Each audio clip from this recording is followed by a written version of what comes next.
Hola a todos, hola a todas, bienvenidos a Neural Talks, ese espacio donde tenemos el privilegio de hablar con expertos sobre tecnología. Y hoy día tengo a un gran invitado. Les presento a Jon Atkinson. Jon, aquí presente, no solamente es doctor, sino también es profesor y director del Magíster de Inteligencia Artificial de la Universidad Adolfo Ibáñez. Uno cual es un gran privilegio y te doy la gran bienvenida, Jon. Gracias por la invitación también a estar en este programa. Y también nos acompaña Diego Irarrázaval, quien es un Machine Learning Engineer de NeuralWorks y que también tiene el privilegio de ayudarme hoy día, que a veces es un poquitito más difícil, a hacer preguntas interesantes y que sean valiosas para todos ustedes que nos escuchan hoy. Bienvenido, Diego. Gracias, Santi, nos vamos a forzar. Nos vamos a forzar. Así que, para partir, queremos hacer solamente algunas como introducciones para todos aquellos que se están conectando el día de hoy desde una perspectiva más general, pero después queremos entrar a lo más técnico, queremos entrar a las cosas más difíciles, las cosas más entretenidas.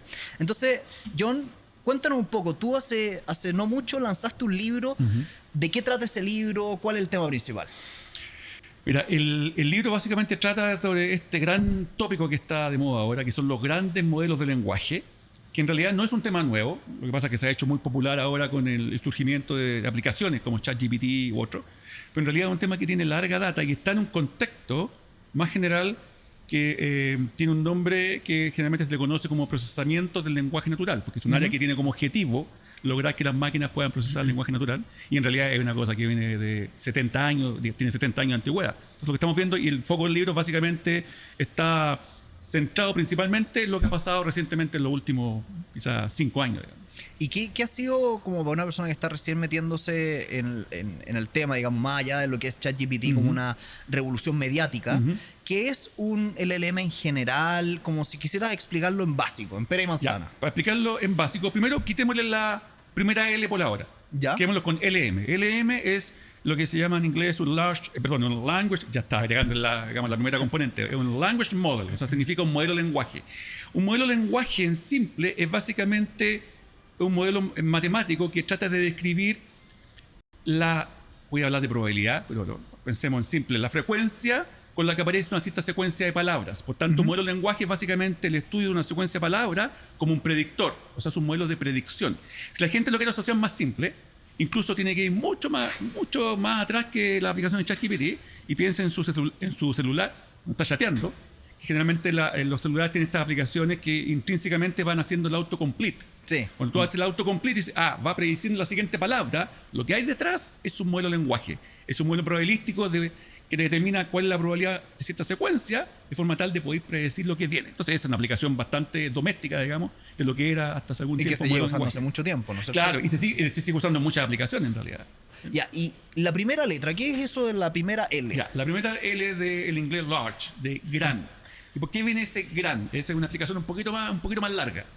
Un modelo de lenguaje en general, y que es algo que data de un poquito antes de los 80, es básicamente un modelo probabilístico en el cual yo muestreo, o sea, quiere decir que saco, por así decirlo en simple, ejemplos de cómo se escriben las cosas. En base a eso genero una probabilidad y puedo predecir la que viene. ¿Ya? ¿Cuál es el tema? Que hay muchos problemas en los cuales la predicción, por así decirlo, tiene una suerte de memoria a largo plazo. ¿Por qué? Generalmente la predicción es muy cortoplacista, o sea, prediga, Juanito compró un huevito. ¿Por qué? Porque huevito es lo más probable que viene después de un, y un es lo más probable que viene después. Si tú empiezas a contar, por así decirlo, la ventana es muy restringida. Y hay problemas, una gran parte de problemas complejos en el lenguaje, en donde cuando tú predices, no necesariamente usas el pasado inmediato. ¿Ya? Usas el pasado que viene mucho tiempo. Por tanto, los modelos tradicionales no te sirven. Y ahí empiezan a aparecer en la escena los famosos modelos de red basados en redes neuronales, que también son antiguos, que está aplicado al lenguaje. ¿Y qué pasa con la red? Básicamente las redes neuronales es como la lógica como funciona un ojo humano. Básicamente tú tienes tus ojos, que un sistema tiene neuronas que reciben la señal, ¿cierto? Yo le llamo la capa del primer sindicato de trabajadores. El primer sindicato es responsable de captar la señal que viene del ambiente. ¿Estamos? El segundo sindicato de trabajadores es responsable de procesar algo de lo que está ahí Y tercer sindicato, más sindicatos internos, son los que finalmente llegan a tu cerebro y te construyen la imagen, la señal, lo que sea. ¿Qué pasa con los large? Que en términos de esa analogía, cuando habla de modelos grandes de lenguaje, que son modelos que intrínsecamente usan redes neuronales, pero lo de large es porque usan muchas capas. Ya. Por así decirlo, tienen muchos sindicatos especializados. ¿Y cuál es la gracia? Que se probó, obviamente, que a medida que tú tienes más sindicatos, que técnicamente se llaman capas, tú no solamente incrementas la complejidad del modelo, sino que además mejora el rendimiento. La capacidad predictiva. La capacidad predictiva, en el fondo. Oye, ¿Sí? John, mencionaste muchas veces en esta explicación que todos estos modelos LLMs vienen como conceptualmente hace mucho tiempo. ¿Qué es lo que permitió el boom que estamos viendo actualmente? Y la pregunta va en dos sentidos. Primero, en capacidad de cómputo. Segundo, en no sé si los datos están disponibles. Y además, si es que hubo en el último tiempo algún desarrollo, algún breakthrough algorítmico que antes no existía. Buena pregunta, porque son varios factores. Digamos. Primero, hay que distinguir un poco que, por así decirlo en simple, los modelos de lenguaje o los LM, o si le agregamos la otra L, los grandes modelos de lenguaje, es una sobre simplificación de lo que se llama procesamiento en lenguaje natural. Eso es súper importante, porque seguramente van a haber más preguntas o alguien de la audiencia va a estar escuchando. Dice que las máquinas realmente ahora están con estos modelos, digamos, y aplicaciones, ChatGPT, ¿me está entendiendo? No está entendiendo ni jota, nada. No, pero ¿cómo? Si yo le doy una instrucción y me responde. No, Claro. lo que está haciendo prediciendo, no es un modelo de procesamiento de lenguaje, es un modelo de predicción.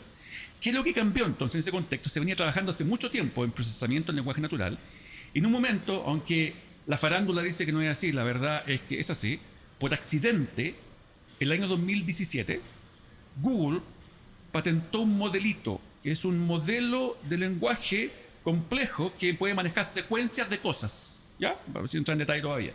Y ese modelo de secuencias de cosas con capacidad de memoria interna se llamó un transformer, un transformador. Sí. ¿Ya? Que básicamente convierte una entrada y una secuencia de palabras, puede ser cualquier cosa, una pregunta, un texto en inglés, lo que sea, en una salida. Aprende a generar una salida, que puede ser el texto traducido, la respuesta a una pregunta, etcétera, etcétera. Y eso obviamente cambió la regla del juego, porque todos se empezaron a mover ahí, pero fue por accidente. No es que venga un flujo, esto es lo que venía en los años 80. No, de repente a alguien se le ocurrió, probó y funcionó. Entonces eso yo creo que hay que dejarlo bien en claro.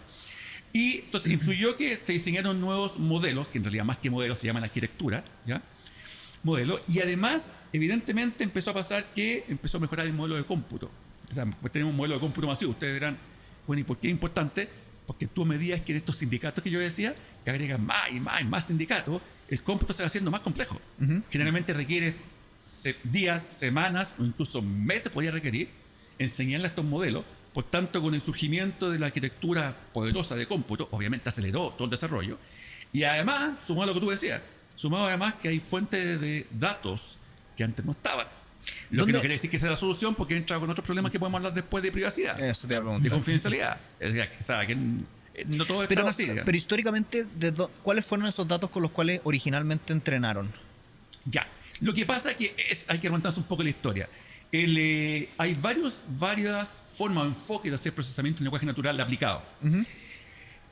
Una es lo tradicional, que aquí está un poco la diferencia, es que tú, para diseñar un sistema de interacción, por ejemplo, humano-computador, un sistema de traducción, tienes a expertos humanos que te ayudan con su conocimiento a definir las reglas del juego. Conocimiento humano, especialista te dice, mire, para hacer traducción por computador, tiene que preocuparse de esto, otro. ¿Ya? Por tanto, en ese momento, aún no requería tanto dato, porque requiere conocimiento. Entonces, el conocimiento humano está. Pero ¿en qué se pensó en un momento? Digo, bueno, esto está bien. De hecho, hay mucha tecnología que se desarrolló desde los 70 hasta ahora.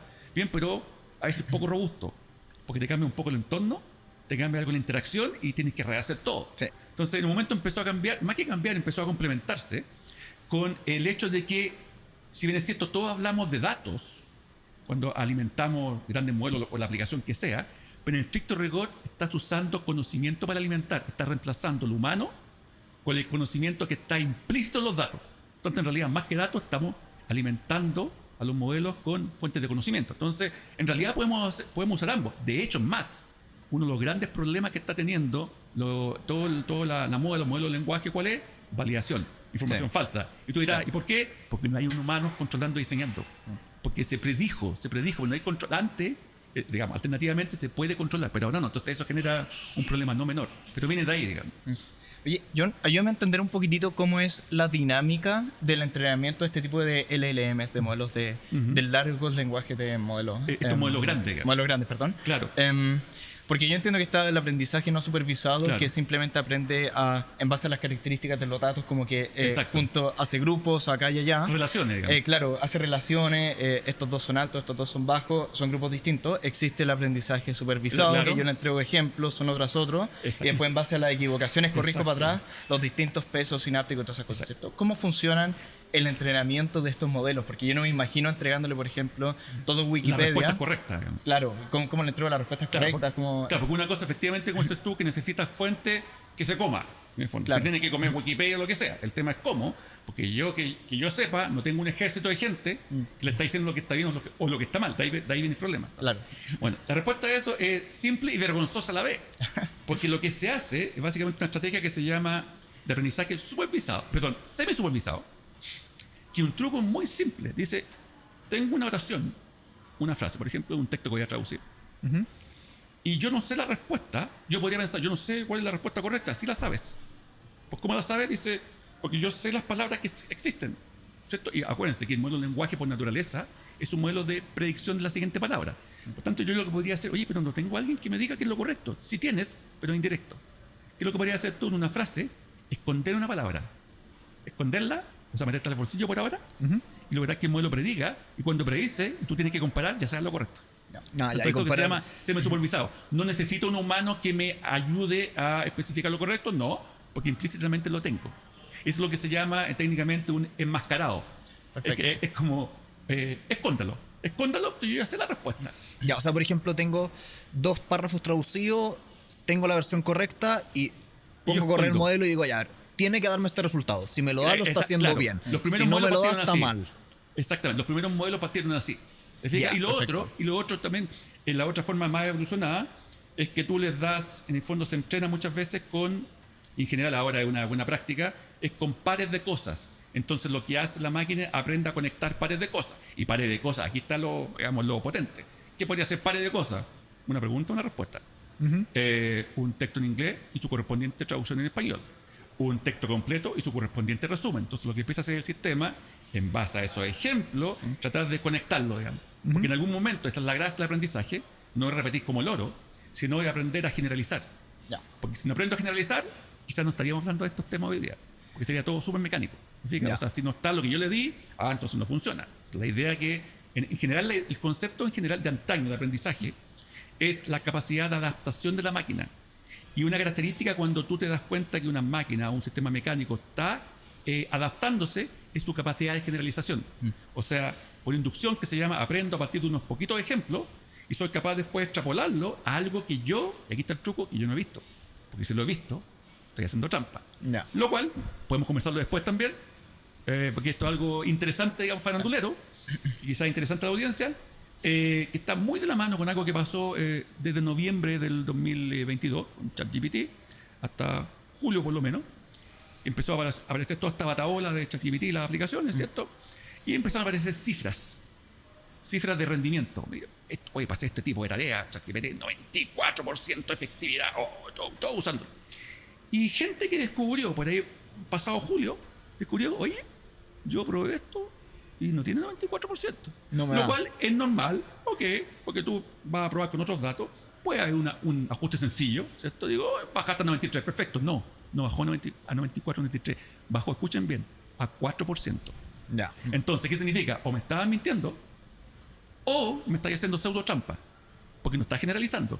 Lo que pseudo trampa significa es un concepto que se llama contaminación de datos.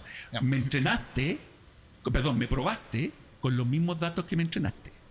Es como si le cabro Ya, chico, sí, te voy a hacer preguntas en el colegio, este cuestionario, Y pero cuestionario ya lo sabía. preguntas te voy a preguntar algunas veces. Es como, no estoy aprendiendo. En el fondo estoy memorizando. ¿Sí? Te adelantaste a un par de preguntas que yo quería hacer. Voy a empezar primero por la más fácil, que es al principio lo que estáis respondiendo, cómo se relaciona esta nueva forma de entrenar con la capacidad de estos modelos de retener información más antigua de lo que yo le pasé antes. Ya.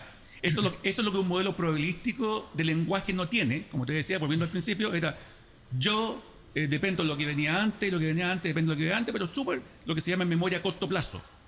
Lo que hace posible esto es que el concepto Transformer viene de un ocioso que se le ocurrió hacer la analogía con el Transformer de la película. Los Transformers, los robots. ¿Ya? Yo pongo siempre este ejemplo, de un vehículo que de repente y se arma, ¿cierto? Ok, si tú miraras en cámara lenta, lo que está si tú lo deconstruyeras, como si fueran piezas Lego, vas a encontrar bloque, que se arman, se comunican y se traspasan información. Y estos dos se comunican, se traspasan información y pasan al siguiente. Y hasta que se arma el robot o lo que sea, digamos, en el caso de Transformers. La lógica acá es exactamente la misma. Por eso, con un toque de cero originalidad, le pusieron al modelo Transformer. ¿Ya? Pero ¿cuál es el tema? Que lo que caracterizó, lo que lo hizo muy, muy popular, y ahora todos los guatones copiones empezaron a hacer exactamente lo mismo, porque dijeron, si resultó, copiémoslo. ¿Ya? Es que en esta capacidad de manejo de memoria, básicamente estos bloques, como si fueran estos Transformers de las películas, se van transmitiendo información, pero no cualquiera. Van poniendo atención a la información más importante que te voy a transmitir. Entonces yo tengo una frase, yo creo que esta frase, lo más importante es el nombre de John y la acción que realiza, que compró. Y cuando yo me una con el siguiente bloque, te voy a pasar la información que yo determiné que es la más relevante. Y ese mecanismo, que tiene un símil con la psicología, se llama mecanismo de atención. Cómo funciona el mecanismo de atención humana. Cuando uno está mirando un objeto en el aire o está mirando un texto, uno no se fija en todo para entenderlo, se focaliza en ciertas cosas que son más relevantes. Y eso hace exactamente. Entonces, la clave es lo que se llama el mecanismo de atención. Perfecto. Pero y ahí la atención, entre comillas, ¿cómo distingue en qué hay que ponerle atención? ¿Cómo distingue? Ya, ok. Esto va un poquito más atrás. Porque hay palabras, sí, estoy llevando un tema súper doméstico. ¿Sí? Yo tomo una frase. Acuérdense que todo esto viene de muestreo. ¿Sí? Esto, por tanto, no es la frase sola. Eso es la primera aclaración que hay que hacer. No es magia. Si viene Juanito compró un huevito, salió de algún lado. Es porque está muestreando. Si está muestreando, es que en alguna parte ocurría con cierta frecuencia, por así decirlo en simple, ¿cierto? Si ocurría con cierta frecuencia, es que también tiene como consecuencia que las palabras, lo que estás tratando de hacer tú, estás tratando en general estos modelos representar la manera más fielmente posible el significado de las palabras. Entre comillas, es bastante limitado. Sí. Y el significado se ve en términos de características. Por ejemplo, voy a poner un caso. ¿Qué es lo que es perro? Por ejemplo, tú podrías decir perro, bueno, un animal de 4 patas que hace guau guau. Ah, animal, porque hay cosas que no son animales. Sí. Incluso puede ser binario. No animal, animal. ¿Ok? 4 patas, el número de patas son 4. Hay otros animales, aves que tienen 2. ¿Ok? ¿Qué hace guau guau? No todos hacen guau guau. ¿Qué es lo que vas construyendo con eso? Un mapa, una lista de características. Entonces, ¿qué es lo que pasa? Esas características dependen del contexto donde tú apareciste. Sí. ¿Y qué es lo que pasa entonces? Cuando tú tienes ahora viene a tu pregunta, cuando tú tienes una frase, lo que vas haciendo es básicamente comparando la cercanía que hay entre características. Entonces, por ejemplo, si yo digo, yo estoy en mi frase, Juanito compró un huevito, y por alguna razón, Juanito se está pegando mucho a huevito. O sea, parece que está muy enfocado a huevito, en términos siempre significa, mi vector de características tiene mucha similitud con lo que está ahí, más que con lo que estaba antes. Por tanto, al siguiente bloque, este bloque que hablamos Lego, le voy a decir, oye, ojo, cuando te quiere poner atención, ponga atención en Juanito y ponga atención en huevito, digamos, porque según mis características, eso es lo más importante. Digamos. Por tanto, lo que usted va a predecir es totalmente diferente a lo que estaba acostumbrado. No es lo siguiente. Con la palabra large viene también un desafío desde la perspectiva un poquitito, no sé si la palabra es más de hardware, pero de capacidad de cómputo. Como, ¿qué necesitas para poder entrenar estos modelos tan grandes en términos de ¿podría hacerlo yo con un celular? Claramente no. Entonces la pregunta es, ¿cuáles son los desafíos desde esa perspectiva en términos de la capacidad de cómputo, entre comillas? Mira, el hecho que sea large, a ver, hay desafíos, issues, que se llaman en inglés, prefiero llamarlo como issues porque eso además incluye otras cosas. Desafíos técnicos que el foco de tu pregunta, pero además, pequeño detalle que ahora yo creo que nos está pasando la cuenta, que es un tema medio pseudo estratégico de negocio. ¿Por qué? Voy a partir por eso. A medida que empieza a ser large, grande, tú solamente te vas a hacer la pregunta, y de hecho indirectamente me le hiciste, oye, pero ¿esto puede ser en tu celular? No. Requiere una tremenda infraestructura. De hecho, es más, requiere un montón de lo que se llama unidades de alto procesamiento como GPU, requiere un montón. Y un montón de personal, un montón de... entonces no lo puede hacer cualquiera. No. O sea, son unos pocos los que tienen el control de eso. Sí, entonces lo latch está tomando color que antes no veíamos porque todo está siendo controlado básicamente por los actores que nosotros conocemos, empresas multinacionales, y ahí tenemos un problemón grande. Pero en general, claro, porque lo que tú puedes hacer en el celular, y se hace actualmente, es correrlo cuando ya está entrenado en la tecnología técnica. Perfecto. Pero tú seguramente no va a faltar que, ¿cómo se llama esta empresa? Nvidia. Claro. Va a desarrollar procesadores súper rápidos. Sí, a lo mejor en un futuro vamos a tener, los vamos a poder hacer en el celular, puede ser. Pero no sé por qué me tinca, y por años que llevo en esto, yo creo que hay demasiado interés porque te podría ser más independiente. ¿Me fijáis? Y desde el punto de vista del negocio, yo no quiero que tú seas tan independiente. Quiero que dependas de mí. Sí, entonces, igual hay un tema que hay que darle un doble clic, porque hay una razón técnica y una razón más político-comercial en el fondo. ¿Me fijáis? Entonces, pero efectivamente no lo puede hacer cualquiera. Inferir o usarlos sí, en un celular. Claro. Sí, usarlos sí, el tema es entrenarlo. El tema es entrenarlo, ¿te fijas o no? Entonces requiere mucha infraestructura, digamos, y datos, lo que tú decías. Datos, generalmente las fuentes, y esto es súper interesante, porque aunque uno no entendiera la cosa técnica, si uno solamente mira las fuentes de datos que se está comiendo estos modelos, va a entender el tipo de interacción que puede tener. Por ejemplo, una de las cosas que se come por la radio, y todos los modelos han hecho exactamente lo mismo, se come todo Wikipedia. Entonces tú dices, Wikipedia, ¿qué es lo que es? Una base de conocimiento. ¿Y qué es lo que hay principalmente? Hechos. Yo puedo preguntar cosas basadas en hechos. Perfecto. Pero hay otras cosas, por ejemplo, a nivel de libros de literatura o de poesía. Se tragó todos los libros de ciencia, de literatura, historia universal. Ok, pero también se tragó, de hecho, hoy día en un evento ponía un ejemplo. Se tragó y se leyó todas las poesías de Pablo Neruda, Gabriela Mistral, García Márquez. Tú dirás, ya, ¿y a mí qué? Bueno, tú podrías preguntar al estilo de Pablo Neruda. Sí. De hecho, hoy día lo hice. Oye, hágame esta descripción con el estilo de Pablo Neruda. Listo, pues aquí está. ¿Qué otra cosa interesante? ¿Qué otra cosa se tragó, entre comillas? Redes sociales. Twitter entero. No, pero no Twitter, hay un pequeño detalle súper importante. ¿Sí? No, porque Twitter tiene un pequeño detalle. No solamente que es muy tóxico, sino que no está controlado el tipo de usuario porque hay muchos bots. Entonces puede haber mucha información falsa. Y si de antemano sabes que estás alimentando con información falsa, partimos mal. No, usan Reddit. Ya. Reddit es una red social. Ese detalle. Sí, Reddit es una red social que tiene esta característica, esta diferencia. Que a diferencia de Twitter, los usuarios se rankean por calidad o por la confiabilidad de la respuesta. Entonces hay mejores respuestas, mejores usuarios. A través de los mismos usuarios, claro, que los van rankeando arriba. Oye, me gustó tu respuesta. Sí, entonces, le ponen el like, sube. ¿Qué es lo que hacen los creadores? Ya, vamos a buscar información de redes sociales para entrenar. Pero solamente aquellos usuarios que tienen, no sé, yo no uso Reddit, pero de 3 estrellitas para arriba. He visto los comentarios, pero nunca me he conectado. 3 estrellitas para arriba se aseguran que la información, entre comillas, sea válida. Por tanto, ¿qué quiere decir eso? Podría hacerle preguntas informales. Por eso puedo hacer preguntas informales. ¿Qué más se tragó? Y quizás peligroso, porque ahora hay una pelea en base a eso, que está en el borderline con lo legal. Por ejemplo, todo lo de Stack Overflow, que para los que no saben, que no están escuchando, yo siempre digo Stack Overflow, el rincón del vago cibernético. De los programadores. Donde todos los programadores cuando tienen problemas, ¿cierto? Van a decir, oye, ¿cómo hago tal cosa? Respuesta. ¿Listo? Y tú preguntabas, ¿cómo se entrena? Pregunta, respuesta. Claro. Y ahora podemos entrenar problema, código para resolverlo. Por tanto, puedo tener posibilidad de tener ahora los famosos Copilot. De hecho, me gusta harto ponerle ahí un poquito de doble clic a Stack Overflow porque encuentro que ahí hay desafíos que son interesantes. Por ejemplo, podremos probablemente en un futuro no muy lejano hacer un desarrollo donde tengas un LLM que es capaz de tomar los requerimientos de un cliente y llegar a un programa final utilizando todo este código que estaba en Stack Overflow. La pregunta ¿es problemático eso en la medida de que, por ejemplo, estamos usando código desarrollado por otra persona? ¿Es legítimo vender eso? Es una buena pregunta. Tu buena pregunta, muy buena pregunta, y de hecho tiene su componente legal, que hay muchos abogados, obviamente, tratando de resolver el tema porque no es muy trivial.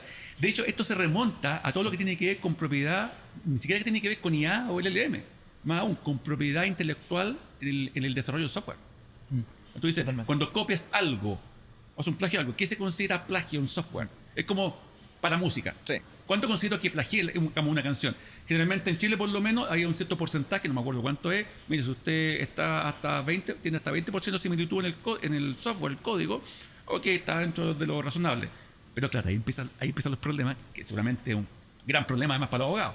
Ya, pero el código yo lo puedo de alguna forma maquillar hice exactamente lo mismo, pero lo puse de otra forma. Sí, No y, están trivial. y sabemos que es muy Acá- probable que se hace eso. Acá Sí. pasa lo mismo con no solamente con a nivel de Stack Overflow, sino a nivel de no solamente del lenguaje, sino también a nivel de las imágenes. Y de hecho hay toda una trifulca ahora. Saqué unas imágenes, generé obras de arte artificiales, ya, pero usted usó la obra de arte originales, digamos. Sí, de es hecho, más, hay lo bueno un- lenguaje, usted una vez que entrena, de hecho un abogado me preguntó, oye, una vez que entrena, ¿dónde quedan guardados los datos?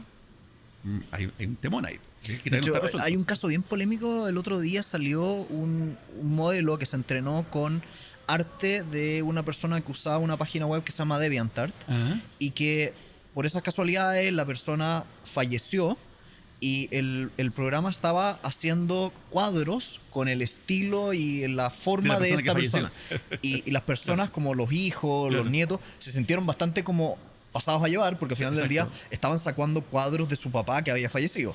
Entonces, Claro. también ahí tenemos como un desafío que ya escapa un poco de lo técnico y pasa un poco a lo moral Sí. o a lo jurídico, si se quisiera. Hay un caso que hizo A lo más ético. ruido, que es la canción que supuestamente escribió Bad Bunny. porque Ah, había sí, sido escribida por una inteligencia artificial, Flow y- GPT, Flow GPT. Y Bad Bunny se salió de distintas redes sociales porque un tipo había subido, no me acuerdo cuál, a TikTok, una canción que supuestamente había sido escrita por él y en verdad había sido una inteligencia artificial que la había escrito y se enojó bastante y salió a hacer todos los trámites legales, Claro. etcétera. Entonces ahí se Hay empiezan a una, cruzar hay las una- está líneas. viendo una delgada línea que está interfiriendo mucho, expertos en ética, abogados, porque obviamente hay temas que no están resueltos. De hecho,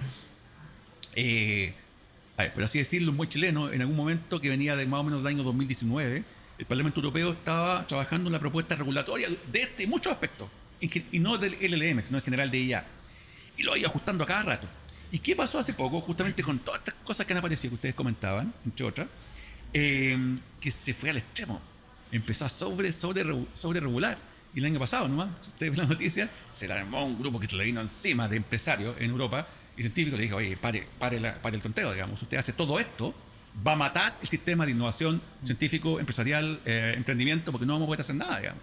Lamentablemente Chile, porque obviamente ahí está como medio al debe, porque se agarra mucho lo que está pasando afuera, pero también aquí produce un desincentivo. Entonces, claro, hay que regularlo, hay que establecer normas, hay que establecer qué es lo que es original, qué es lo que no, si usted realmente plagió o no plagió, o de dónde saca los datos para entrenar el modelo. Pero también hay que tener cuidado, no vaya a desincentivar el mercado, porque eso obviamente ahí sí que nos trae problemas. Entonces, es un tema no menor. un tema no Y ahí menor. también, por ejemplo, otro desafío que encuentro entretenido para poder entrar hoy día tiene que ver con qué pasa cuando tú entrenas un modelo con datos que dejan de ser válidos en el tiempo porque han cambiado las cosas. Ujú. ¿Cómo lo haces desaprender, entre comillas? Wow. Es un problema tan grande que viene de la época de Google. Está Google, digamos, pero en la época de Google, cuando apareció una tremenda demanda que le hicieron en Europa y fue catalogado bajo el paraguas de la famosa, no sé si se acuerda, la ley del olvido o algo así. Sí. O el derecho al olvido. Derecho al olvido. Es exactamente el mismo problema. ¿Cómo me aseguro que esa información antigua que va a desaparecer porque puede perjudicar a una persona? Hay un caso súper doméstico, digamos. Yo estoy un tipo que injustamente me llevan a la cárcel por un crimen que no cometí, aparecí en todos los medios, resulta que después descubren que yo era inocente y ahora me pongo a buscar trabajo. Pero la empresa que me googleó dice, no, pues tú estuviste en la cárcel, no, pero esta información es antigua, digamos. Eso. Bueno, obligaron, y que no hay menores problemas, a Google que de alguna forma desarrolle tecnología para tratar de borrar como lo que está en la memoria. En el caso de los LM es un tema que no es menor, porque hay una componente súper estocástica en el modelo que, a ver, ¿cuál es el tema con lo large, con lo L? Que tú vas agregando complejidad, ¿sí? Va haciendo el rendimiento un poquito mejor hasta cierto punto, ¿sí? Pero a la vez va siendo más inmanejable controlar estas cosas. Entonces, ya, ¿en qué parte ahora lo hago que desmemorice? Jefe, no puedo. ¿Por qué? Porque no lo entiendo. Ya sé, la gente dice, se me escapó las manos, pero no lo dice en el sentido de los Terminator, digamos. Dice, oye, se está convirtiendo en algo que es impredecible. ¿Por qué? Cada vez una caja más negra, más negra. Más. Entonces, eso lo complica más. Parte de la respuesta a eso es un tema que está bastante en boga, especialmente en los últimos 10 años, y que también la OCDE y el Parlamento Europeo lo puso como requisito, que se llama el concepto de explicabilidad, que básicamente obligar, entre otras cosas, entre muchos criterios, a los sistemas de IA y LLM, que cuando tomen decisiones, puede que no lo pueda controlar, pero por lo menos transparéntame la decisión y explícame. Por ejemplo, para tratar de determinar, lo que pasa es que aquí esto pasa porque estáis recordando algo que es de 10 años atrás. O tiene sesgo, por ejemplo. O tiene sesgo, pero Claro. eso actualmente no pasa. O sea, hay todo un desafío y peor aún, uno dice, oye, pero esto, para hacer esto hay que tener tecnología, grupo de desarrollo, todo. O sea, ¿no lo puede hacer cualquiera? No, po. ¿Qué no lo pueden hacer? Contarlos de las manos y son los que están tratando de regular para que otros no entren al mercado. O sea, el huevo y la gallina. Tengo varias preguntas, algunas técnicas y otras más polémicas. No sé en dónde prefieren entrar, pero... Las polémicas más... Vamos una y una. Vamos una y una. Vamos una y una. Una buena. Ahora una técnica, entonces. Ya. A mí me interesa mucho la aplicación de estas cosas en contexto y en la realidad aplicada a mi persona y en el contexto donde trabajo, etc. He hecho contexto muchas veces y no lo quería decir porque una de las formas en que yo interactúo con esto para que aprenda y pueda responder preguntas que están acordes a mi realidad es entregarle un contexto, un Claro. párrafo grande, mucho texto, etcétera, y decirle, dado esto, puedo hacer tal cosa y me puede responder. Y existe otra técnica que es fine tuning, ¿cierto? Ajuste fino. Ajuste fino. Yo no entiendo muy bien la diferencia. Cuéntanos como cuáles son las ventajas de una sobre la otra, cuál Ya, se porta ya. mejor para entender bien mi realidad personal y trabajar acorde a mis necesidades para que yo pueda hacer. Ya. En primer lugar, lo que pusiste contexto es súper buena pregunta, porque de hecho una empresa día atrás me preguntó algo, están desarrollando, estaban metiendo un cuello de botella, digamos. Y justamente alguien dijo, no, pero con esto estamos usando un LLM, digamos, para construir una aplicación y le pasamos más contexto, pues no funciona. Por mucho le pasemos. Mira, hay un tema que hay que, para la primera parte de tu pregunta, hay un tema que es netamente lingüístico.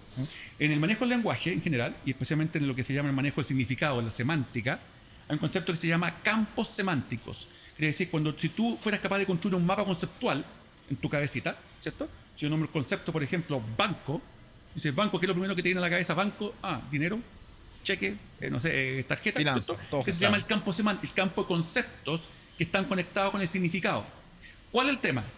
Aquí pequeño detalle, por eso este tema del contexto que está tan viciado en los medios con el tema del LLM es súper arriesgado muchas veces, porque el campo semántico es como una ventana de todo lo que se conecta con tu significado. Cuando tú lo empiezas a agrandar, ¿qué empieza a pasar? Que empieza a traer a mí, es como tú invitaste a los más cercanos a tu fiesta, pero en un momento no pusiste restricciones y empezó a llegar la población de al lado, empezó a llegar gente de la comuna al lado, empezó a llegar gente de otra ciudad. Y lo que hiciste ya no son tus vecinos. Bueno, aquí pasa eso. Entonces, cuando tú empiezas a expandirte, ya dejas del lado el campo semántico y te empieza a pasar, va a empezar a responder cabeza de pescado, porque empieza a incorporar relaciones con conceptos que están Está fuera muy de tu lejano. campo. Por tanto, no hay que ser muy mago para saber que la respuesta muchas veces va a tener un límite. Si yo me paso ese contexto, es decir, obviamente me va a contestar una casa de pescado, obvio, porque hay una razón lingüística detrás. ¿Te fijas? Y lo otro que tú me decías era sobre la diferencia Fine con tuning. Con fine tuning. ajuste fino. A ver, de punto de vista de polémicas primero, más que los temas. El ajuste fino es lo que de alguna manera, parcial, lo que nos está salvando hasta cierto punto de nuestra dependencia con los grandes proveedores. Porque básicamente hay dos formas como hay variaciones, pero dos son las básicas cómo se entrenan estos modelos. Uno es lo que se llaman los modelos preentrenados. ¿Qué significa eso? La gran empresa entrena con estos montón de datos, con todas estas técnicas que hemos hablado, y genera el modelo lo aprende en forma general. ¿Ya? Ahí está, disponible. Yo dependo de eso, ahí ya está, no hay problema, ¿cierto? Pero tú, después la siguiente pregunta que viene, oye, pero yo quiero mi modelo para este dominio específico, y eso no fue entrenado para este dominio específico. Tenía dos alternativas. Volviendo a tu pregunta que hacías del celular. Sí. O sea, oye, pero yo lo voy a hacer, yo lo voy a entrenar yo mismo para no tener dependencia, súper buena movida, incluso estratégica, sí, pero tú no tienes los recursos. Entonces, Claro. si lo tuvieras, sí, podrías hacerlo. Podrías tener tu propio entrenamiento para tu contexto específico. Cuando no lo tienes, lo que tú haces es tomar el modelo, que se llama preentrenado, y seguirlo ajustando ahora, pero con datos tuyos. Sí. ¿Qué significa seguir ajustando? Que si esto, como lo que está sin entrar en tanto detalle, pero lo que está entre medio son redes neuronales que ya fueron aprendidas, entonces lo que tú haces es como sacar una foto, ya chiquillas, quédense ahí, y ahora vamos a seguir ajustando de ahí para adelante. Pero no parte de cero. Entonces el ajuste fino básicamente es una medida que es un poquito más eficiente de ajustar los modelos para dominio específico. A mí- O sea, el huevo de la gallina, uno dice, pero igual depende del original. Sí, pero esto es un dominio específico tuyo, pero igual hay cierta dependencia. Pero ahí me gustaría ponerle un poquitito más el diente a ese punto, porque desde la perspectiva empresarial Ajá. creo que es una pregunta bastante legítima de cómo hago real que en mi empresa, con mis necesidades, tomar un modelo preentrenado, hacerle fine tuning, ¿cómo o qué requisitos requiere una empresa para poder dar ese salto? Porque, por ejemplo, es súper básico, pero es muy obvio, si no tienes datos para poder hacer este Ya. fine tuning, estamos en un problema. Ya. Y muchas veces entiendo que el data lake o la base de datos con con las cuales cuentan las empresas, por lo menos nuestros clientes muchas veces, o no están tan ordenados, o les falta limpiarlos un poquitito, o están dispersos en distintos lugares. Entonces, ¿cómo le podrías sugerir tú a una empresa, por ejemplo, chilena, que quiera hacer esto, un fine-tuning de un LLM? ¿Cuáles son los pasos? ¿Cómo llego para allá? Mira, hay un tema que se cruza, pongámoslo polémico, digamos. Hay un tema que se cruza lo técnico con la, no sé si llamarlo irresponsabilidad o ceguera o echémosle para adelante nomás. Porque, a ver, primero, tú al hacer ajuste fino no significa, y esa es la gracia, si es, volver atrás lo que decía el aprendizaje, si es un modelo que aprendió bien y generalizó bien, o puede generalizar bien, lo que va a producir como efecto positivo es que necesita no muchos datos para hacer ajuste fino. Entonces se resuelve el tema. ¿Necesito millones? No, porque si no, el huevo de la gallina. Si necesito trillones de datos, entonces ¿para qué ajusto? Mejor hago el esfuerzo. ¿Te fijas, no? Hago el esfuerzo en el original. Sin embargo, o sea, quiere decir que sí, podría hacer el ajuste fino con mucho menos datos, lo cual es una ventaja para una empresa. No tenemos todos los datos disponibles, ¿cierto? Que los originales. Perfecto. Pero ¿cuál es el tema? No todos los modelos son así, pero en particular lo que están más de moda ahora son los modelos generativos. Los modelos generativos, sea que estén preentrenados, ajustados en forma fina o lo que sea, tienen un pequeño problema que de repente son mentirosos. Es más, son poco robustos. Es más, tienen respuesta inconsistente. Por muy simple que sea. 2 más 2 es 4 y mañana 2 más 2 es 5. ¿Y por qué? Porque mi esposa lo dijo. Y mi esposa siempre tiene la razón. Por tanto, de hecho, hay un meme que dice eso, digamos, que le pregunta a ChatGPT hace veces atrás, ¿cuántos 2 más 2? 4. No, te equivocaste, son 5. No, yo, por mi lógica, son 4. No, mi señora dice que son 5 y mi señora nunca se equivoca. Ah, ya, entonces son 5. Ahí está. Entonces, es un meme en el fondo, pero refleja la realidad que hay que tener cuidado porque yo he hablado con gente que está implementando con ajuste fino sus propios bots, hasta por ahí bots nomás, sus propios bots.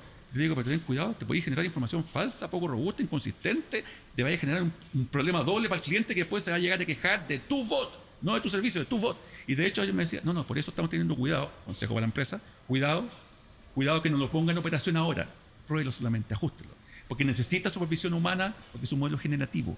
Tanto hay una parte que tú no puedes controlar, que es un desafío obviamente técnico, pero hay que tener cuidado con eso. Esa es la parte de cuidado. ¿Y cómo lo hacemos? Porque esa es la pregunta. Validación humana. Bases de conocimiento que te sirvan para validar, y bases de conocimiento para validar existen. ¿Ya? Por ejemplo, voy a nombrar una. Hay una base de conocimiento donde está, vale la redundancia, todo el conocimiento especializado del área salud o biomédica en general. Para los que quieran ver, se llama UMLS. Es una suerte de mapa conceptual donde uno puede encontrar todo el conocimiento universal hasta este instante de tiempo, ¿cierto?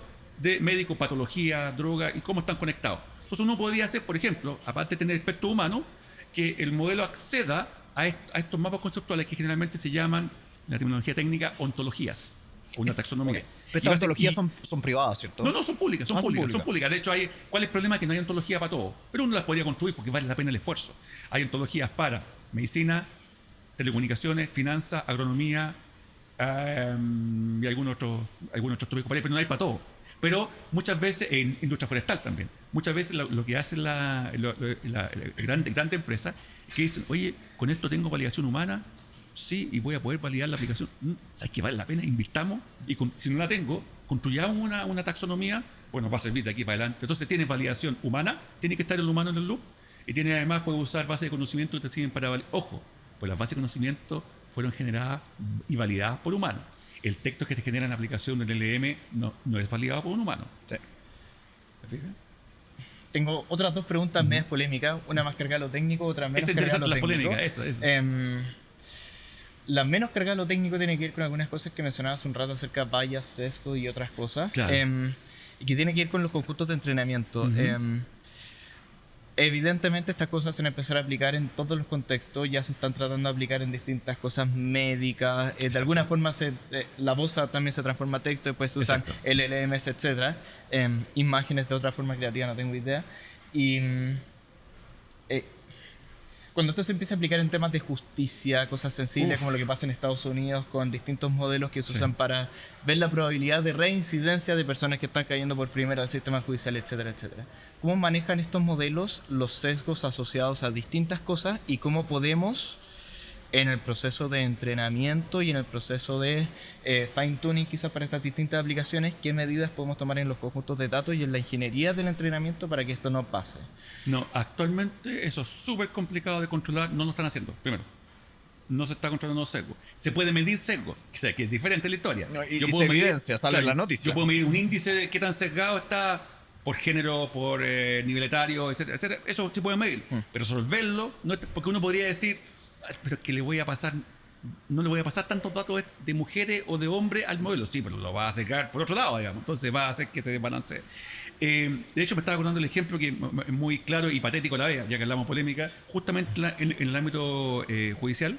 ¿Se acuerdan que hace algunos meses atrás salió el caso de un norteamericano y un latino, creo que era colombiano, si no me equivoco, que usaban ChatGPT para un caso judicial? Sí. Lo publicaron a todos los vientos por todos lados. Ya pasó un mes y después la Luma se escuchó un chimbarongo, digamos. A la Luma que le llegó después, oye, compadre, le dijeron, me generaste un caso judicial serio, no que estamos jugando. Dijeron, todo lo que generaste en el caso es falso. No solamente eso. Las referencias eran falsas. Referencias que eran tu fundamentación, eran inventadas. Y lo peor no es eso, sino la respuesta del abogado. Es que no tenía idea que esta cuestión generaba información falsa. Entonces, claro, lo falso, los sesgos es algo que requiere intervención humana, pero aún no están resueltos 100%, digamos. Entonces, ahí hay un problema que hay que abordar. De hecho, el bias, el sesgo, el tema de la transparencia son temas que ahora actualmente están en boga para pasar al mundo industrial, porque se empiezan a convertir en limitantes. ¿Te fijas? Por ejemplo, imagínate en el caso, no el caso del LLM, pero en general ya en el caso riesgo, el típico problema de la banca, análisis de riesgo crediticio. Sí. Entonces tú dices, ok, tengo que tomar una decisión en términos de si decido darle crédito o no a un cliente. Tan simple como eso. Ya, y si no le di a un cliente y por culpa que lo discriminé y después me hace una demanda y me pide explicación, ¿y por qué me dejaste fuera? Porque vivo en tal parte. Ya, explica, oye, ¿y alguien te va a pedir explicación? Ahí tenemos un problema. Está sesgado, no es transparente, alguien te va a pedir explicaciones. Pero es un tema que en general, hay algunos enfoques por ahí, pero en general no está resuelto 100% todavía. Entraste justo en el tema de la siguiente pregunta, que tiene que ver con explicabilidad de estos modelos. Claro.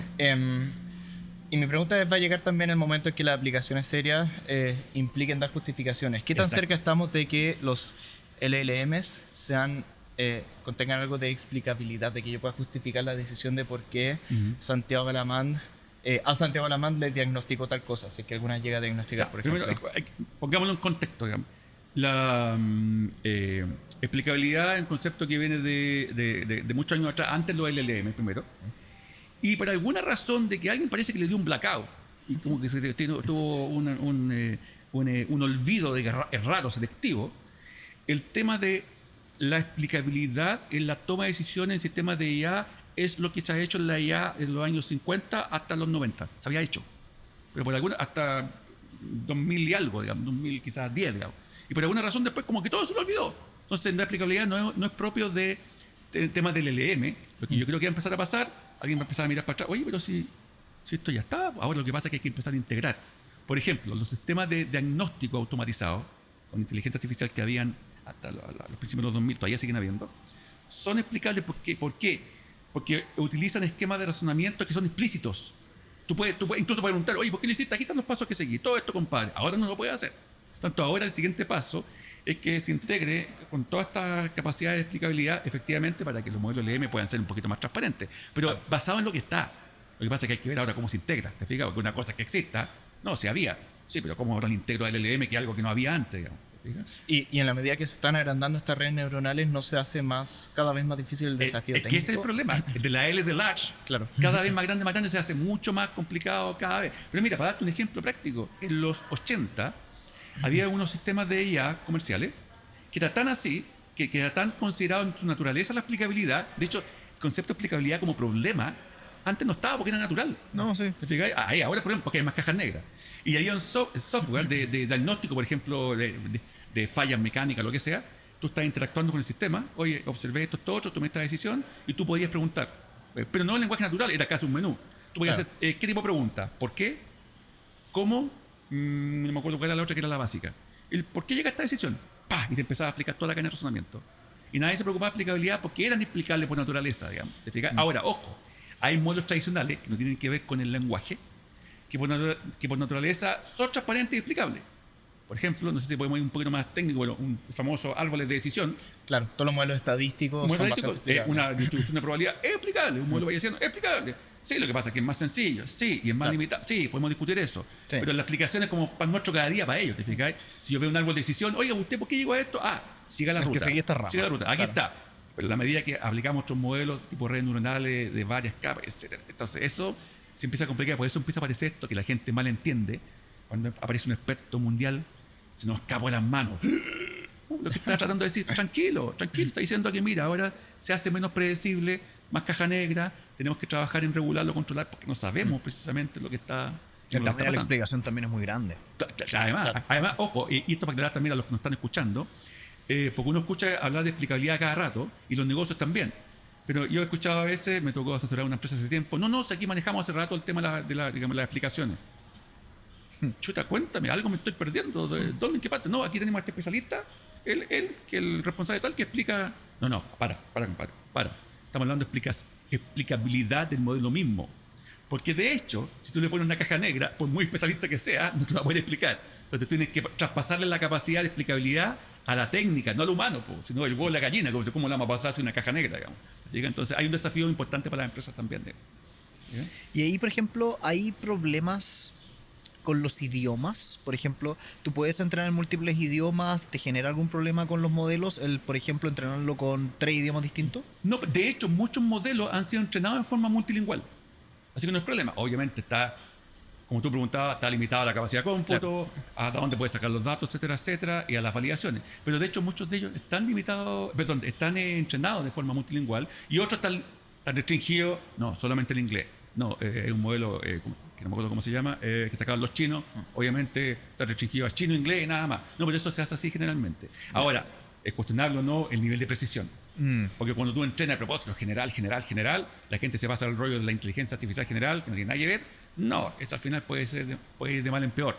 Porque mezclas tantas cosas que al final, como se dice entre humanos, oye, haces tantas cosas que en el fondo no haces nada bien.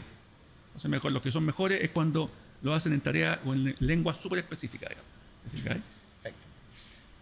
Hemos hablado mucho de lenguaje, de modelos de lenguaje natural, de LLMs. ¿Cuáles son como en el futuro que se ven las distintas competencias que puedan salir? Porque todos hemos visto ChatGPT y hay distintas empresas. Está Google que está haciendo sus cosas, está Facebook haciendo lo suyo, etcétera, etcétera. ¿Y por qué vemos tanto ChatGPT en la tele, aparte de los dramas de las últimas semanas de OpenAI? Sí. Aparte de eso, ¿por qué está ChatGPT con mejor posicionamiento que el resto de la Si me preguntáis a mí, yo creo que puede haber otros factores también que podemos discutir. Pero si me preguntáis a mí, y lo que he visto, todo el acontecer y la farándula que ha pasado de noviembre, yo diría por una razón principal, no la única. 90% estrategia de marketing. No. O sea, no tiene que ver con desempeño de una red respecto a la otra. De hecho, ese es un tema súper interesante. Porque la gente a veces se engaña cuando ve todo incluido en una plataforma. Dice, qué bueno esto que me responde preguntas, me hace esto, otro. Sí, pero cuando tú empiezas a evaluar en forma individual, te das cuenta que no es tan así. Y que hay ciertos modelos, ciertas aplicaciones, para no confundir que ChatGPT es la aplicación, no el modelo. Sí. Hay aplicaciones que tú dices, ChatGPT es bueno en general. No, míralo, y para este tipo de tarea en particular, traducción es bueno, para este otro, resumen, no es tan bueno, etcétera. ¿Te fijas? Entonces, ¿qué es lo que va a empezar a pasar ahora? Y un poco que el cuello botella, y que a los grandes no les conviene, por razón evidente de negocio, es que se ha proliferado, a veces no son de la mejor calidad, los modelos, los LLM, pero de open source. No. Cosa que haya más accesibilidad, ¿te fijas? Ahora, no estoy quitando obviamente mérito a GPT, digamos, y a lo que hizo, pero solamente un dato rosa, como diría el profesor Rosa, digamos. Cuando surgió ChatGPT, estalló en noviembre, diciembre del 2022, mucha gente se puso a hablar, no, con esto murió Google. Primero, no está entendiendo la diferencia entre un modelo de lenguaje y un buscador. Sí, ya tenemos un problema básico. O sea, partemos del DED, ¿cierto? O sea, está diciendo, no, que son diferentes. Sí, son complementarios. De hecho, es más. Bing lo está haciendo. De hecho, Microsoft lo hizo. Y Google también tiene modelos de lenguaje por atrás de su buscador. ¿Te fijáis? Entonces, primero, son cosas complementarias. Así que no es que la competencia por algo lo compró Microsoft. Y lo otro interesante, yo le hago una pregunta a ustedes. Yo soy una empresa chica, entre comillas, relativamente chica, hasta noviembre del 2022. Y por otro lado tengo Google. Yo quiero sacar algún mercado, pero que no estoy seguro cómo me va a ir. Versus el otro puede sacar algún mercado, Google, que no está seguro. ¿Qué empresa tendría los cojones para arriesgarse? La chica, ¿cierto? Sí. Sí, pues dicen, no, si no me conocen mucho todavía, he hecho algunas cositas, no me conocen más, así que puedo. Pero Google, con la red de negocio que tiene en el mundo, con la red de cliente, empresas grandes, al estilo IBM, Microsoft, no se puede dar ese lujo. Entonces, en la segunda patita que la gente decía, no, con esto Google se quedó atrás. Cuando uno empieza a ver el detalle, ya que tú preguntabas los modelos mejores, cuando uno empieza a ver el detalle técnico lo que estaban haciendo, se estaban preocupando mucho los de Google, por eso estaban tan lentos, de las regulaciones, de la sensibilidad a los datos, de qué tipo de respuestas estaban dando. Que lo que ChatGPT no se preocupó, porque ¿cuál es el fuerte? Publicidad, primero, y accesibilidad. Hoy lo pusimos en una plataforma y el resto, ya estaba todavía en investigación, no nos queríamos arriesgar y no, saquémoslos, compadre, y después vamos arreglando en la medida que pasa el tiempo. Entonces yo creo que hay varias cositas, ahí está lo comercial, está la apurarse para ser los primeros, está aquí, oye, compadre, pero hay que variar esto, démosle nomás, y total. De hecho, sin ir más lejos, estaba leyendo la semana pasada, Google, que compró, ¿cierto? OpenAI, parte de OpenAI, y ahora se encontró con problemas con ChatGPT, problemas de violaciones de seguridad, que de hecho hizo que prohibiera el uso de los trabajadores de ChatGPT. Primero, eso pasa porque ya venía de antes, eso no es novedad. Y lo otro, que entre otras cosas, en un momento Microsoft, como otras empresas, despidieron a un montón de gente. Parte de la gente que despidió, esto es medio tragicómico, digamos, Microsoft, era un grupo de gente que estaba dedicado a generación de contenido en las páginas web. Y esas páginas web, ¿qué es lo que hicieron? Pusieron a ChatGPT a generar contenido. ¿Qué pasó ahora? Descubrieron que estaba generando noticias falsas. Y lo tuvieron que detener. Lo tuvieron que interrumpir. Entonces eso te dice que está bien que haya salido primero, pero resulta que tarde o temprano te va a pasar la cuenta, te va a disparar en los pies. Y estamos hablando de empresas de renombre, digamos no es una pyme, digamos. John, en la línea con los distintos tipos de aplicaciones que yo puedo tener en estos modelos, ¿cómo puedo abstraerme del lenguaje natural escrito y ponerlo en distintas aplicaciones, por ejemplo, stock, aplicaciones médicas, etcétera, etcétera, para ampliar un poquitito el espectro de usuarios y de industrias que en verdad se pueden ver beneficiadas por esto? Porque esta tecnología, en verdad, hemos hablado mucha polémica y cosas así, pero tiene muchas cosas buenas. ¿Cómo lo puedo aprovechar en distintas áreas y distintas industrias? Es una pregunta súper amplia. Tú dices, ¿cómo lo usan, entre comillas, los usuarios en la... claro, depende de qué tipo de usuario estamos hablando. ¿De usuario final o usuario desarrollador, tú dices? No, mi pregunta es cómo puedo conectar este LLM, por ejemplo, para leer una resonancia magnética o para entender series temporales que sean, por ejemplo, acciones en el mercado. Lo que pasa es que esto de alguna forma ya había pasado antes, está empezando a pasar más ahora. En el fondo, el concepto que lo está integrando de una forma que se llama multimodal, ¿cierto? Okay. El concepto multimodal es lo clave. Generalmente lo que estamos acostumbrados a hacer es trabajar en forma unimodal, un modo de interacción con texto o con imágenes o con video, audio. Y ahora ya estamos viendo aplicaciones en las cuales tú, la última versión de GPT lo tiene, de hecho, pero no es nada nuevo. Lo que pasa es que está integrado. Esto que yo le dé una imagen, no sé, médica y pueda empezar a analizar, ya estaba ya. Bueno, en general, el GPT-4 pone una imagen más tradicional, digamos, porque es un poco arriesgado para hacer diagnósticos médicos, o de audio y analiza y además el texto. Esto ya está. Entonces, yo creo que el futuro ahí es todo lo que es el tema multimodal, que por lo demás sí estaría más cercano a la inteligencia natural. Nosotros, cuando procesamos información, lo humano, no lo hacemos en forma unimodal. O sea, yo estoy hablando y te estoy haciendo gestos. Tú estás analizando mis gestos. No, y estás imaginándote, estás creando, estás viendo imágenes. Actuamos en forma natural, multimodal. Lo que pasa es que no es llegar, como desde el punto de vista computacional, no es llegar y sumar cosas nomás. Integrar sensores no funciona así. Claro, no es que sumemos total la suma, las partes. No, digamos, la integración toma su tiempo. Pero el futuro yo creo que va por ahí, porque lo que tú decías, en el contexto médico, por ejemplo, para cerrar el punto.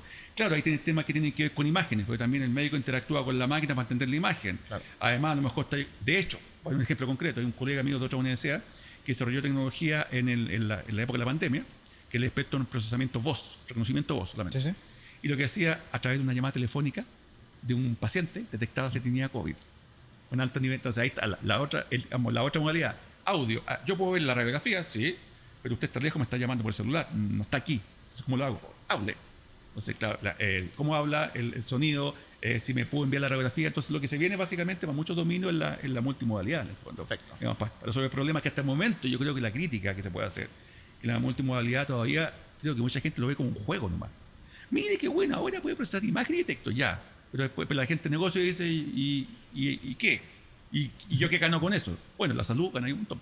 Por ejemplo, claro. entre el ámbito financiero, analizar texto, noticias financieras, para tomar tus decisiones. Además vienen los gráficos de tendencia, ¿cierto? O el trading financiero, o sea... Maravilloso, sí. Bueno, y para ir cerrando el día de hoy, un poco preguntarte sobre el libro. ¿Qué partes distintivas tiene tu libro o cuáles fueron las cosas que más te llamaron la atención al momento de escribir este libro que ha sido, entiendo, un éxito de ventas? Sí, mira, es interesante porque en general, déjame contar un poco la génesis de los libros en general. Cuando tú editas un libro, yo en general como académico he estado, uno como académico le exige mucho publicar papers, pero papers son técnicos, tu audiencia es técnica, diferente. Y cuando hay libros, son libros súper técnicos. Este es el segundo libro que hago que tiene cierto, es técnico, pero es introductorio que lo puede entender relativamente bien en general la mayoría de la gente, técnica, no técnica.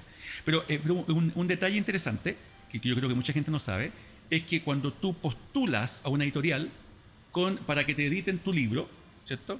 La editorial también tiene una suerte de sistema de postulación, por así decirlo. Y dentro de esa postulación, una de las tantas preguntas que te hace es un pseudo estudio de mercado de cuál es tu competencia. Por tanto, esta pregunta que tú haces la hace la editorial. Dice, oye, ¿usted me va a proponer un libro de esto? Ok, ¿usted vio otros que hay en el mercado? De hecho, es más, dígame la diferencia, dígame cuál es, porque razón evidente. Se quieren asegurar si tengo algo que tiene esta característica esencial, que se venda, obviamente, si al gerente comercial le interesa eso. Y en este caso, a raíz de tu pregunta, te puedo decir que ese análisis, en realidad, a ver, hay literatura al respecto, pero mucha se concentra en, mire, léame y yo le voy a enseñar cómo hacer los prompts. O léame, le voy a contar el impacto social de esto, que es interesante, pero no tiene que ver con esto. U otro, que quizás mi única competencia anglosajona, entre paréntesis, ahora va a salir luego la versión en inglés, ¿ya? Pero mi única competencia hasta ahora anglosajona es el LM, pero científico, muy de investigación. Y este es un libro más técnico, pero introductorio, pero aplicado. Pues ahí hay una diferencia fundamental. Y lo otro que yo también hice con el libro anterior, es que en general yo creo que la característica es que te trato de llevar de la mano, de lo más intuitivo a lo más sofisticado, pero de forma tal que tú vayas entendiendo que no es fácil de lograr, porque es mucho trabajo de esto se lo explico a un especialista. Hay que entrenarlo. Y se lo digo en una línea. Claro, entrenarlo. Se lo digo en una línea. Pues se lo digo a un no especialista, esa línea se convierte en 5 páginas. Entonces, en general, el punto característico también es una forma bastante intuitiva de entender los conceptos. Muchos ejemplos que la gente puede visualizar en muchos contextos, en el fondo. Y por un lado, también te lleva de la mano en términos de cuál es la génesis de esto. Es técnico, pero general. Luego, cuáles son los fundamentos de esto, en lo técnico, y luego, qué modelos hay a partir de estos fundamentos, cuáles son las consideraciones futuras, digamos, cuáles son los problemas que hay que resolver, y además tiene otra cosa característica el libro, para los que lo pueden adquirir, es un libro teórico práctico, tanto viene con ejemplos. Si alguien quiere ver, vamos a la papa, de hecho, un capítulo completo de ejemplos prácticos que alguien puede bajar del sitio de la editorial y puede experimentar con lo que está en el libro. Por tanto, es bastante aplicado a ese punto de vista. Entonces, ¿y está ligado a alguna herramienta o lenguaje de programación o puede ser como...? En general está basado en Python, con un lenguaje bastante didáctico, porque básicamente sacrifiqué eficiencia en pro de hacer que la gente entienda un poquito más simple. O sea, alguien de la industria podría decir, oye, yo lo podría hacer así. Sí, tú, especialista, pues la gente que lee, que no sabe, no va a saber hacer eso, digamos. Entonces, ya, y para ir cerrando, ¿dónde la gente que nos está escuchando te puede encontrar? El libro, no a mí, porque si me encuentran a mí, tengo la casa demasiado chica. No, en general, a ver, la editorial del libro es una editorial española que se llama Marc Combo, que tiene representantes en Chile. Sin embargo, el canal de distribución actual es súper simple, porque es Mercado Libre. Ya, así que yo después ¿Y cómo se llama el libro para quienes lo quieran buscar? Grandes modelos de lenguaje, conceptos, técnicas y aplicaciones. Lo pueden encontrar en Mercado Libre. ¿Ya? Ojo con las versiones, porque hay veces proveedores que automáticamente sacan el libro y lo venden a otro precio. ¿Ya? Pero cualquier cosa se dan cuenta que hay uno que es más barato que el otro, es más barato, digamos. ¿Ya? Así que lo pueden encontrar fácil y le llegan un par de días porque es local, es distribución local, digamos. Genial. ¿Ya? Así que con eso les damos muchísimas gracias a John y a Diego por habernos acompañado el día de hoy. Espero que les haya gustado este espacio donde cada vez más hacemos tecnología una conversación. Así que los dejo muy invitados a revisar nuestra página web neuralworks.cl, nuestras redes sociales Neuralworks, y si ustedes quisieran encontrarnos en Spotify o en YouTube, también nos pueden encontrar ahí. Así que los dejo muy invitados a ver el siguiente episodio y gracias por venir y gracias a los invitados. Gracias a ustedes. Muchas gracias, Gracias a ustedes. Santi. Gracias, John. Gracias.